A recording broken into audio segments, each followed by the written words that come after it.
So hey guys and welcome back to 1MUFC your daily dose of Manchester United. और बहुत ही खतरनाक दिन था आज का।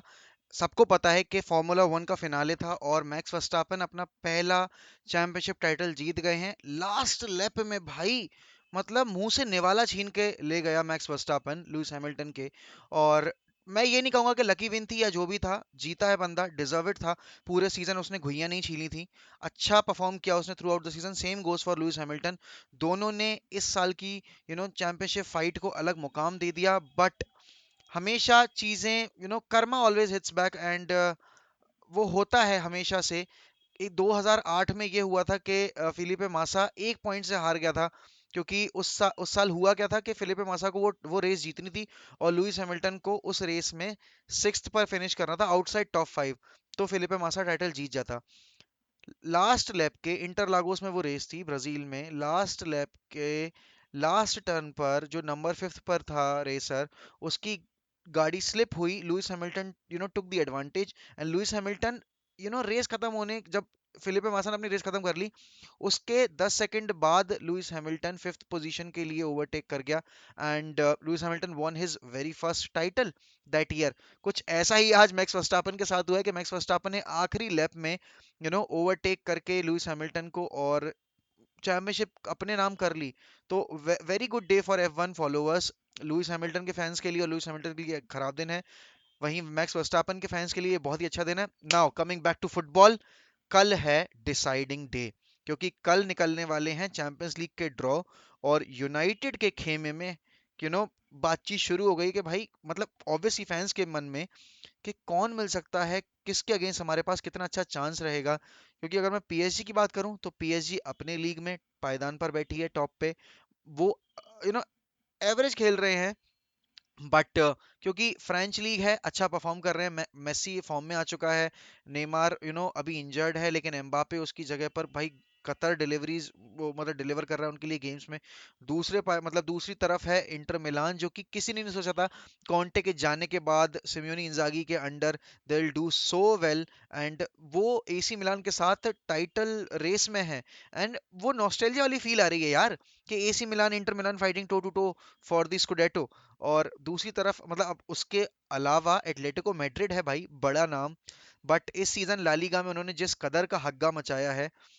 देखो एटलेटिको के अगेंस्ट और बड़े भैया का रिकॉर्ड बहुत ही ज्यादा शानदार है। 35 गेम्स में 25 गोल है, 9 असिस्ट हैं। तो घबराने वाली बात नहीं है कोई। क्योंकि सिम्योनी की टीम के अगेंस्ट बड़े भैया पगला जाते हैं, बड़े भैया पर्सनली ले जाते हैं। जिन्होंने वो डॉक्यूमेंट्री देखी होगी ना, लास्ट डांस, उसमें जब माइकल जॉर्डन बोलते हैं कि आई टुक इट पर्सनली। तो शायद ऐसा ही कुछ है रोनाल्डो के साथ कि जब भी वो सिम्योनी की शक्ल देखता है, ही जस्ट टेक इट पर्सनली। और वो डिलीवर करना शुरू करता है, गोल पे गोल, गोल पे गोल, गोल पे गोल। और 10 यूसीएल मैचेस में रोनाल्डो के 7 गोल हैं, 3 असिस्ट हैं। तो हर गेम में आप एवरेज पे देखोगे तो गोल इन्वॉल्वमेंट है रोनाल्डो का अगेंस्ट एटलेटिको। और एटलेटिको की इस साल बुरी हालत है ला लीगा में। और फ्रस्ट्रेटिंग टीम है बहुत यार ये। मतलब इसके अगेंस्ट आप खेलोगे ना, आपको अपने सर के बाल नोचने पड़ जाएंगे। ये इतना पीछे बैठेंगे, इतना पीछे बैठेंगे, इनका बस नहीं चलता। वरना ये अपने फैंस को भी उतार दें फील्ड पे कि भोसड़ी वालों तुम भी आओ मेरे साथ, डिफेंड कर लो।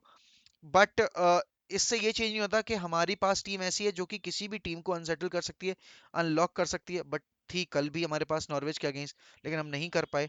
अब जब फरवरी में हम जाएंगे खेलने, तो बहुत टाइम मिल चुका होगा हमें, और स्पेशली इन प्लेयर्स को एक दूसरे के साथ खेलने का एक्सपीरियंस मिल चुका होगा। रेल्फ के सिस्टम के अंडर ये ढल चुके होंगे। तो ठीक है, जो भी होगा देखा जाएगा। अब इसके अलावा जो तीन टीमें हैं वो हैं Sporting Clubs de Lisbon and Lisbon ही है ना, हाँ, स्पोर्टिंग क्लब डे पोर्चुगल ऐसी कुछ है नाम। और उसके अलावा है आपकी एसएल बेंफिका।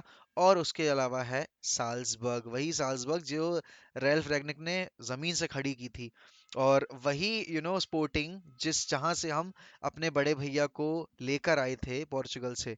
तो बहुत ही अच्छा कंपटीशन है। जो भी पॉट में टीम मिलेगी वो आसान नहीं होने वाला है किसी भी तरीके से। पीएसजी मिलेगी तो पीएसजी के पास क्वालिटी इतनी है। इंटर मिलेगी तो वो अभी रिजुविनेटेड इंटर है, अच्छा परफॉर्म कर रहे हैं लीग में, किसी ने जब उनको चांस नहीं दिया उसके अगेंस्ट जाकर उन्होंने सबको शॉक कर दिया। दूसरी तरफ एटलेटिको है, पता नहीं है एटलेटिको कब क्या कर दे। क्योंकि जिस तरह से उन्हें अपना इस साल क्वालिफिकेशन सिक्योर किया नेक्स्ट राउंड के लिए।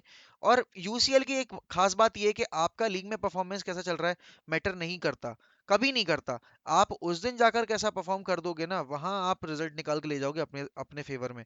तो कोई भी इन तीनों में से फिक्चर आसान नहीं है। वहीं स्पोर्टिंग क्लब डे पोर्चुगल आप देखो अगर, या आप दूसरी तरफ बेंफिका देखो, बहुत ही हाई स्कोरिंग टीम्स हैं। और बारसा की लेनी देनी कर दी थी स्पोर्टिंग ने तो। और बेंफिका भी बहुत अच्छा खेल कर आई है।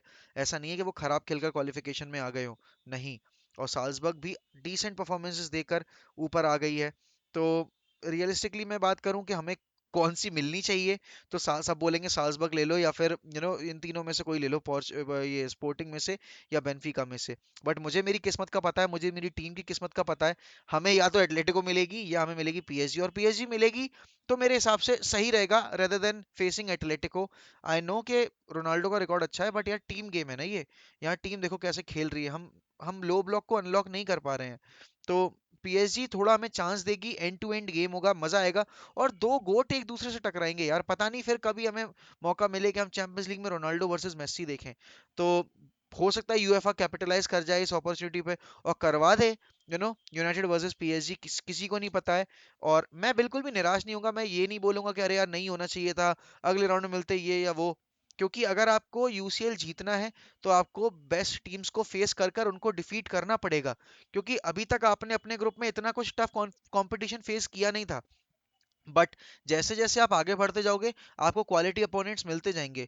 तो आपको इसी राउंड से खुद को प्रिपेयर करना पड़ेगा, क्योंकि अगर आप सेमीफाइनल पहुंच गए तो इट्स एनीवन्स गेम फिर देन। क्योंकि सेमीफाइनल के बाद तो भाई दोनों टीम के हाथ में होता है वहां फिर। चाहे बायर्न म्यूनिख हो चाहे कोई हो, फर्क नहीं पड़ता। आपका मेंटल अगर क्या कह सकते हैं, मेंटल स्टेटस स्ट्रांग है, और आप सोच कर बैठे हो कि भाई नहीं, यहाँ तक आ गए अब जीतना है, तो आप जीत सकते हो। और चेल्सी ने लास्ट टाइम वही किया था। सब ने सोचा था कि सिटी जीत जाएगी, सिटी जीत जाएगी, चेल्सी जीती, और चेल्सी डिजर्वेडली जीती। ठीक है ना। और ऐसा नहीं है कि कोई लक वाला खेल था उसमें।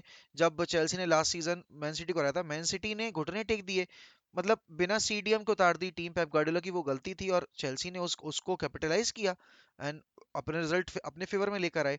तो यही करना होता है जब आपको चैंपियंस लीग जीतनी होती है। आप रियल मैड्रिड को उठाकर देखो, जिस जिस जिस सीजन उन्होंने चैंपियंस लीग जीती है, चाहे वो ला डेसिमा वाला सीजन देखो, या फिर आप जब यूनाइटेड ने 99 में जब ट्रेबल जीता था वो सीजन देखो। बहुत सारे गेम्स ऐसे थे जहां हम हारते हारते जीत गए थे मैचेस। तो वो करना पड़ता है। और अगर आपको इंटर मिलती है, पीएसजी मिलती है, एटलेटिको मिलती है, तो आपको ले देकर खराब खेलकर अच्छा खेलकर मतलब नहीं है, जीतना पड़ेगा। क्योंकि आपने अगर इन टीम को हरा दिया, स्पेशली पीएसजी को हरा दिया, तो आपका कॉन्फिडेंस नेक्स्ट लेवल पे जाएगा। और आप वहां से बिल्ड कर सकते हो टूर्नामेंट के लिए। क्योंकि ये जो फिक्सचर आएगा, ओवर 2 लेग्स खेला जाएगा। अवे गोल्स का रूल कैंसिल हो चुका है, तो इतना कुछ अब फर्क पड़ेगा नहीं। कौन टीम कहाँ जाकर किसके टर्फ पर कितने गोल मार रही है। अगर 180 मिनट के बाद एग्रीगेट स्कोर बराबर है, तो आप एक्स्ट्रा टाइम में जाओगे, और उसके बाद भी एग्रीगेट स्कोर बराबर है, तो आप पेनल्टीज खेलोगे। तो अच्छा मौका यूनाइटेड के पास इस टाइम को यूटिलाइज करने का, जो उनको 2 महीने का टाइम मिल रहा है इस ब्रेक में, कि वो अपने अगले ओपोनेंट को अच्छे से तैयार करके फेस करें। और चाहे पीएसजी मिले, चाहे इंटर मिले, चाहे एटलेटिको मिले, चाहे स्पोर्टिंग क्लब डे लिस्बन मिले, चाहे बेनफिका मिले, चाहे साल्जबर्ग मिले, हमें जीतना है। अब अगर हेड टू हेड की मैं बात करूं, तो पीएसजी के अगेंस्ट यूनाइटेड ने खेले हैं 4 गेम, जो कि वो 2 जीते हैं 2 हारे हैं। इंटर के अगेंस्ट यूनाइटेड ने खेले हैं 2 गेम चैंपियंस लीग में, वो एक जीते हैं और एक ड्रॉ खेला है। एटलेटिको अगेंस्ट अभी तक एक भी गेम नहीं खेला है। सेम गोज फॉर साल्जबर्ग, उनके अगेंस्ट भी अभी तक हमने एक भी गेम नहीं खेला है चैंपियंस लीग में। स्पोर्टिंग के अगेंस्ट हमने 2 गेम खेले हैं, हम दोनों जीते हैं। बेनफिका के अगेंस्ट हमने 8 गेम खेले हैं, 5 जीते हैं, एक हारे हैं, और 2 ड्रॉ रहे हैं। तो बेनफिका के अगेंस्ट हमारा रिकॉर्ड बहुत अच्छा है। अब क्योंकि एटलेटिको की बात हो रही है, बेनफिका की बात हो रही है, स्पोर्टिंग क्लब डे पोर्चुगल की बात हो रही है, तो बड़े भैया की बात क्यों नहीं होगी। बड़े भैया का भी तो रिकॉर्ड देखना पड़ेगा। बड़े भैया का अगर मैं रिकॉर्ड उठाकर देखूं, तो चैंपियंस लीग में एटलेटिको अगेंस्ट खेलते हुए बड़े भैया ने मारे हैं 7 गोल और 3 असिस्ट 10 गेम में। पीएसजी के अगेंस्ट वहीं बड़े भैया ने 4 गेम में 3 गोल मारे हैं, एक असिस्ट किया है। इंटर के अगेंस्ट 11 गेम्स में 5 गोल हैं, एक असिस्ट है। स्पोर्टिंग क्लब डे पोर्चुगल के against, sporting club day Lisbon के अगेंस्ट रोनाल्डो भैया के 4 गेम हैं, 3 गोल हैं, 2 असिस्ट हैं। बेनफिका के अगेंस्ट रोनाल्डो ने गोल नहीं स्कोर किया 5 गेम में, बट 2 असिस्ट किए हैं। तो कोई भी अपोनेंट लेकर आओ, रोनाल्डो को स्कोर शीट पे दिखेगा। अगर स्कोर नहीं कर रहा तो असिस्ट कर रहा है। तो मजा आएगा कल। और वॉच अलोंग करने का सोचा है, अगर ऑफिस से छुट्टी मिल गई मुझे वॉच अलोंग करने के लिए, तो वॉच अलोंग पे साथ बने रहना मेरे। वहीं बकचोदी करेंगे और मैच देख मतलब ड्रॉ देखेंगे। और will keep the red flag flying high भाई, ये तो बोलने की जरूरत ही नहीं है। Will always keep the red flag flying high, because Manchester United will never die. And congratulation to Max Verstappen at the end of the video, क्योंकि डिजर्वेड विक्ट्री थी, डिजर्वेड विक्ट्री थी।